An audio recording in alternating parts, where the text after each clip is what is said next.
2022, South Korea recorded a total fertility rate of 0.72, the lowest ever measured in any country the OECD has tracked. That number has since fallen even further, but the fertility rate is actually the end of the story, not the beginning. The real story starts years earlier in a workplace. A woman gets promoted, builds a career, then has a child, and something breaks. According to statistics Korea, women's employment rate drops sharply in their 30s, precisely the decade when most Koreans become parents. Men's employment rate in that same age group barely moves. So the question isn't just why Korean women are having fewer children. The question is, what happens to a woman's career the moment she does? The data paints a precise picture. Statistics Korea consistently shows that women's employment rate peaks in their late 20s, around 69 to 70%, then falls into the mid-50s by the mid-30s, a drop of roughly 15 percentage points. Men in the same age bracket hold steady above 80% throughout. The OECD notes that South Korea has one of the widest gender employment gaps among its member countries. A 2023 report by the Korea Institute for Health and Social Affairs found that more than half of employed women leave their jobs within 1 year of their first childbirth. Of those who leave, only about 30% return to comparable employment within 5 years. And when they do return, McKinsey Global Institute research on East Asian labor markets shows the returning women overwhelmingly land in part-time or irregular contract roles, not the positions they left behind. The gap between what a woman earned before a child and after is so persistent that Korean economists have given it a name: the motherhood penalty.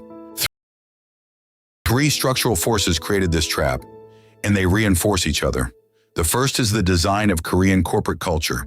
South Korea's large conglomerates, the chaebol, built their management pipelines around the assumption of an uninterrupted linear career. Promotions follow seniority and face time, not output. A woman who takes even the legally mandated maternity leave, 90 days under the Labor Standards Act, risks being quietly sidelined.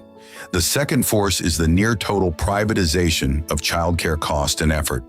The OECD has repeatedly flagged that South Korea, despite recent subsidy expansions, still places a disproportionate burden of childcare logistics on individual families, and within families almost entirely on mothers.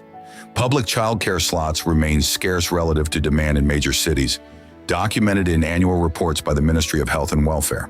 The third force is a tax and pension system that, until recent reforms, actively discouraged spousal employment by treating a working second earner as a financial liability for the household.